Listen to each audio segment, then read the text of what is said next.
program, to what extent do they help out in general literacy? Well, in general literacy, once you know the alphabet, you can then begin to transliterate and form the words that are shown on signs. And the next thing you know, you're capable of reading these things. And in your own language. In other words, if you can transliterate and it says Khoda Hafiz and you read Khoda Hafiz, yes, it's Khoda Hafiz, I know that word. Or Mustalifas or Taqliban or whatever. Okay, so the madrasas are yeah, they make the people literate. Okay, so they're actually kind of a positive thing in the general sort of general education sort of way. Yeah. Okay. They exist where there's no other education.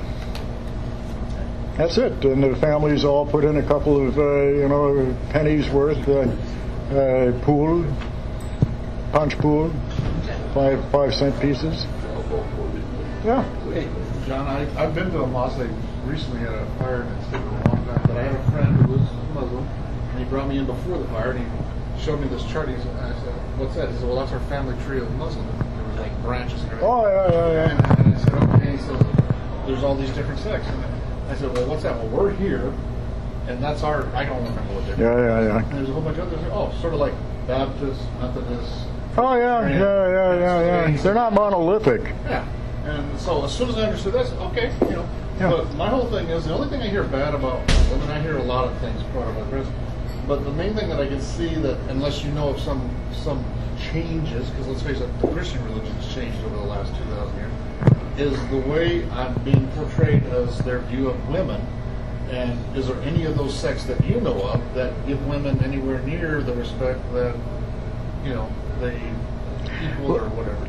I think you're going to find the treatment of women, even in the Quran, Fatima and the girls were seen pretty much as equals by Muhammad. Okay, and what you see here are interpretations.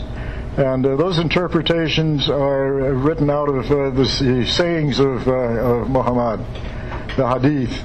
And they have what they call a shahi. There's about a 10-volume set of nothing but the laws that are drawn on his sayings and the actual quote, the reference in the Quran. And so the interpretation, as I say, the Hanifi rite is the dominant Muslim rite in Afghanistan. There's the Bukhari rite, there's Muslim rite, there's each one of these has its own set of jurisprudence of all the laws, the Shahi. And what you find is that you have a family interpretation. And the family interpretation is the thing that constrains the women. Now, that's how the media jumps on them. And no, I understand. The people. It can't be all that better. Things wouldn't be so hot right now. Yeah, the people out in the boondocks. Okay, if I get way out and I'm out with a bunch of nomads, Hanabadosh, house on their back people, and their women are not covered at all. I mean, their women are absolutely uncovered.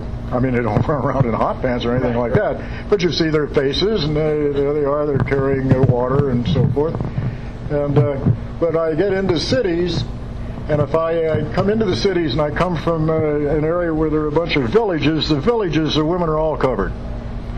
And the reason for this is that the women are seen as part of an expansion of land and power and position. Okay, you marriages and intermarriages between various families are the way that power is obtained. I think we have an English term for that. It's called dowry. Yes, they have dowries. It's interesting, the dowry thing. The dowry thing is such that here comes all of these gifts as a part of the dowry. If the marriage is screwed up, then the man has to pay it all back to the other family. Okay? So... That's what people, the media doesn't portray. They just say Muslim. And when I learned about this, all these different sects, it's like, well... Oh, yeah, well, some of them are heretics, some of them are apostate. How does Pakistan fit into all of this? Okay. Talk about the bases and the border in Afghanistan feeding into Pakistan, and there's nuclear weapons there, and the reason for us for the fighting in Afghanistan is what we're really interested in is the defense of Pakistan. So is Afghanistan the way to root out Al Qaeda and the Taliban and about their influence in Pakistan? Well, let's take a look here at what is Afghanistan. Up until the British India Company got all grumpy and pissed off because of these recalcitrant, belligerent Afghans, they cut their country in half. So that probably a good 30 to 40% of Pakistan is Pashto. These people are on both sides of the border. I mean, it's not as though they immigrated over there. They were always there. That's their country. There is a movement called Pashtunistan, and that movement recognizes the Pashto peoples and the lands they occupy. They're their traditional lands. Now, with regard to Al-Qaeda is really, it is not a liked organization. The Islamist movements in Pakistan, which seem to resemble the Taliban, they call themselves Taliban and all of this, are not Taliban. They're not Afghan. And they sure as hell don't have roots with any of the Afghans. They're just not there. If we wanted to really guard the nuclear armaments that are located in Pakistan, and the Pacs were really serious about it, they would have given us the guy who divined them, who stole the ingredients and the methodology when he was working in Nederland, in Holland. But they didn't. And so he's still wandering around. He was under house arrest. Now he's free. Who knows what he's doing, but he's still there. They're not serious. So whether there's Taliban, so-called, or Islamists of the Pakistan bent, or Urdu-speaking Taliban, as opposed to Pashto or Farsi-speaking Taliban, someone's going to grab that anyway if the military is not strong.